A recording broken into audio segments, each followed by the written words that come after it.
A paz do Senhor Jesus. Vamos começar mais um cafezinho com Jesus, amém? Bom, hoje é o terceiro áudio do cafezinho que estamos aprendendo sobre treinando um bom soldado, né? Olha, nós terminamos o áudio de ontem falando sobre Lucas 10:19 e eu quero começar com esse versículo aqui. Lucas 10:19, abre aí na sua Bíblia. Novo Testamento, o médico Lucas deixou escrito na sua epístola, capítulo 10 e verso 19. Mais para frente vem aí um áudio falando, um cafezinho falando sobre a Bíblia, né? Para você conhecer um pouco sobre a Bíblia, eu vou trazer umas coisas legais para vocês aí, né? Tudo tem que ser com ordem e decência e no seu tempo certo, né? Vamos lá. Deus abençoe os irmãos que estão entrando dentro da página, curtindo. Lá você viu que na página a gente tem um momento de que a gente fala sobre perguntas, um momento de dicionário, que, irmãos, o que eu sei, o que eu aprendi, o que eu tenho e o que eu vou aprender, tudo eu vou doar, não vou ficar para mim não, vai passar por mim e chegar em vocês, amém? Deus abençoe a todos, vamos lá? Lucas 10:19 está escrito assim: eis que vos dou o poder para pisar serpentes e escorpiões e toda a força do inimigo, e nada vos fará dano algum. Quando Lucas escreveu isso, né, ele não andou com Jesus Cristo, mas ele ouviu falar de Jesus Cristo, né? Então tudo que ele ouviu e tinha certeza do que era sobre Jesus Cristo, ele escreveu. E aqui ele deixou assim que Jesus estava dizendo que ele nos dá poder, irmãos. Então por que não conseguimos vencer na vida? Porque não utilizamos esse poder direito. Tem pessoas que ganham uma espada de Deus. O que ele faz com a espada? Ele vai numa feira e troca por um canivete. Ele volta com aquele canivetezinho pequenininho.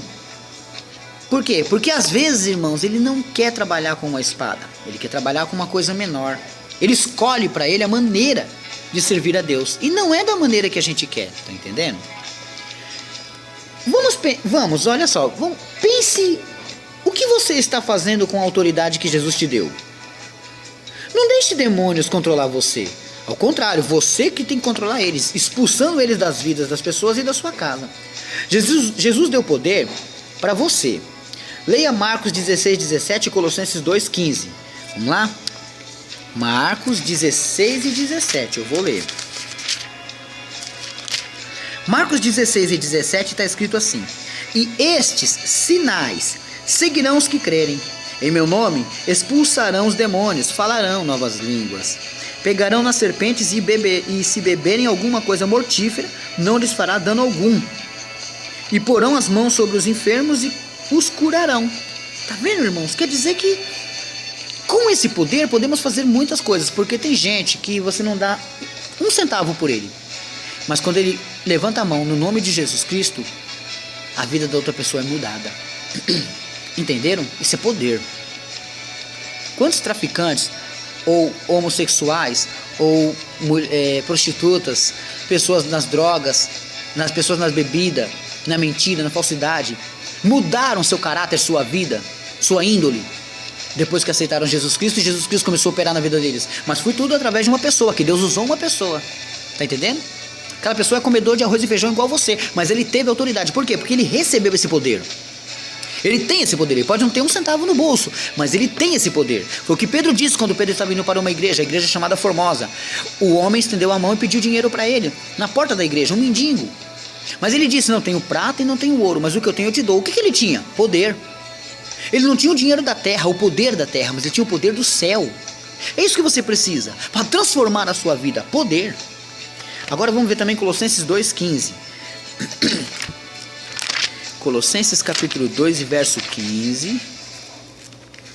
Vamos lá. Novo Testamento. Trabalho bastante no Novo Testamento e também trabalho no Velho, mas eu gosto bastante de alguns versículos assim muito fortes, sabe? Colossenses 2:15. Vamos lá, estou abrindo aqui minha Bíblia, capítulo 2 e verso 15, está escrito assim: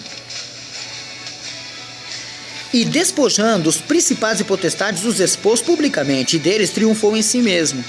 Quer dizer, nada, irmãos. Se Jesus fez isso aqui, a Bíblia fala que nós vamos fazer coisas maiores que eles. Então nenhum demônio, nenhum tipo de classe, nenhuma de demônio pode ter autoridade sobre você, se você estiver vivendo em Cristo, se não estiver vivendo mais em trevas. A vitória já foi dada. Estão entendendo? A vitória já foi decretada. Então você não tem que se preocupar com isso. A vitória já é sua. Ela já foi decretada. Só basta cumprir o seu papel diante do Senhor. A igreja tem que marchar de joelhos, na persistência, na luta, na oração. Jesus também falou que quando 2 concordam na terra, assim é concordado no céu. E onde estiver 2 ou 3 reunidos em meu nome, ali eu vou estar. O que podemos temer, irmãos? Misericórdia, se tiver 2 pessoas concordando, Jesus Cristo se faz presente. Que medo é esse? Por que são derrotados? Porque não pegam, não tomam posse. Essa é a sua falha do que Deus te dá. Não podemos temer. Temos que persistir. Veja os islâmicos, por exemplo. Oram ajoelhados 5 vezes por dia. E nós, ao Deus verdadeiro, quase não oramos nem uma vez por dia. Veja também os católicos. Veneram imagens com tanta fé que por elas sobem escada de 365 degraus. Tem muita gente rica de fé no lado errado. Não persistimos, irmãos, como se deve, como foi ensinado para nós. E quando conseguimos orar, na maioria das vezes, só oramos por nossas famílias, o resto é resto. Veja por que deveríamos orar até pelo nosso futuro. Lembram de Abacuque? No capítulo 3, ele orou para Deus avisar, para Deus avivar, e no meio dos anos fazê-la conhecida. Hoje a igreja de Cristo é avivada e mundialmente conhecida, porque um homem orou para que isso acontecesse. Está entendendo? Lá no capítulo 3 de Abacuque, o profeta Abacuque fez isso. O bom soldado sabe qual é o seu caminho. E no seu caminho tem que ser plantado as boas sementes, para produzir frutos dignos de arrependimento. Quer dizer, você é um bom soldado, então você vai começar a produzir frutos. E os frutos vão dar sementes. Pessoas que trabalham com você no mesmo departamento, no mesmo local, eles vão ver os seus frutos, vão se alimentar dos seus frutos e comer as suas sementes. O que vai acontecer? Quando eles comerem os seus frutos, vai causar um efeito muito grande neles. Arrependimento. Como que o irmão Alex conseguiu, vamos dizer assim, se espalhar rapidamente pelo Brasil? Como que o irmão Alex... O irmão Alex não conseguiu nada. Não, mas como é que o irmão Alex conseguiu chegar em 22 países? Não. Nem sair da minha cidade. Quem conseguiu foi a voz do Senhor Jesus Cristo. Por quê? Porque Ele fez com que eu desse frutos dignos de arrependimento. Tá entendendo? Então esses frutos dignos de arrependimento alcançou pessoas. Você aí que está do outro lado e me ouviu, você concordou comigo, você aceitou a pregação que eu fiz. Você viu esse homem, deve ser homem de Deus. Aí você escutou o segundo cafezinho e começou a gostar mais. Começou a ouvir o terceiro, gostou mais ainda. No quarto já não vivia sem. Já fica até bravo comigo quando eu não mando, ou quando tem alguma falha. Por quê? Porque agora você amou tanto esse fruto que você quer comer esse fruto todo dia. O que eu estou fazendo, irmãos? Simplesmente estou sendo um vaso de Deus. E aí eu começo a dar frutos e vocês estão se alimentando. Por isso que muita gente voltou para a igreja, muita gente aceitou Jesus, muita gente está contando testemunhos agora que não fuma mais, não bebe mais, não faz mais nada. Por quê? Porque estão comendo esse fruto dignos de arrependimentos. Você tem feito isso? Tem dado esse fruto? O bom soldado tem que dar bons frutos, para que você possa trazer arrependimento nas pessoas. As pessoas vão começar a se arrepender dos seus maus atos, porque viram que você é luz. Porque quem planta com lágrimas, colherá sorrindo. Mas quem planta espinhos, não pode andar descalços. Jesus já nos garantiu a vitória, mas não nos deixou livres da luta. Vamos ter a luta sim, só que temos que aprender a lutar. Josué, comandando o povo de Deus, enviou espias para olhar em Jericó e trazer informações dos inimigos. Neemias não subestimou o inimigo jamais. Para edificar os muros, eles dormiam com a espada nas mãos. Tá vendo? Um dos valentes de Davi tinha a espada impregnada nas mãos, como se já fosse extensão do seu próprio corpo. Imagina isso. Gideão, na primeira conversa com Deus, tinha 32 mil homens para a guerra, mas Deus ordenou que os covardes e medrosos voltassem. E ele ouviu Deus e ficou só com 10 mil homens. E novamente Deus disse que eram muitos, e por final só ficaram 300 homens. E Gideão venceu a guerra só com 300 homens. Tá vendo? O bom soldado tem que ser um bom servo, e um bom servo tem que ser simples como as pombas e astutos como as serpentes. Tendo um coração de ovelha, e a boa ovelha tem que conhecer a voz do seu pastor. Não sendo bom em tudo, pode ser preso pelo inimigo. Porque ao contrário de bom é mal, como dizia o indiano Gandhi. E se dentro de uma prisão que alguém deseja ser liberto, ele precisa primeiro não só libertar as pessoas, se libertar.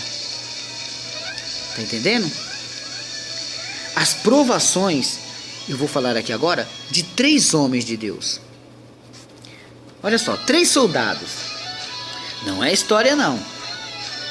3 soldados, irmãos, que não está na Bíblia Sagrada, mas passaram por essa luta, né? Olha só, 3 amigos tiveram que passar uma grande prova lutando contra uma mulher possessa. Mas eles não desistiram daquela luta, até porque não conseguiam. Os 3 estavam em santidade, os 3 jejuavam e oravam. Mas por que não conseguiam? Porque queriam muito da sua maneira. Achavam que era só, já acabou, bum. Não era dessa maneira. Deus tinha um particular. Deus tinha que fazer aquela guerra pendurar um pouquinho mais. Porque o alvo não era só a moça, mas eram os seus outros familiares. Como um dia só aquela mulher podia ser liberta, a gente não voltaria de novo. Mas não, Deus fez com que continuasse, Deus permitiu com que continuasse, para que pudéssemos alcançar os filhos e a mãe e o pai.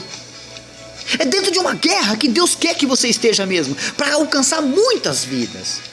Agora eu vou te contar a história de 3 outros soldados, olha só. 3 amigos de Daniel, nem nós, nos 3 patriarcas, mas 3 soldados de nossa época, olha só. Não eram os 3 patriarcas, não. Eram os 3 amigos de Daniel.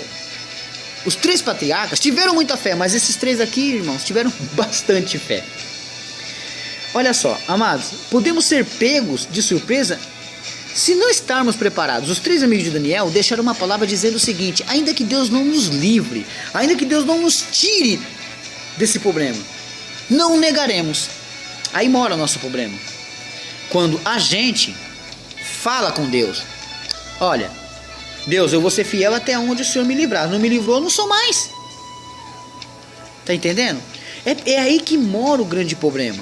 Quando a gente, irmãos, acredita que Deus vai nos dar tudo de mão beijada e do jeito que a gente quer. Senhor, eu quero um pão com manteiga, tá? Pouca manteiga, um café com leite bem clarinho, tá? Não, Deus não te serve dessa maneira. Tá errado. Você que foi chamado para servir.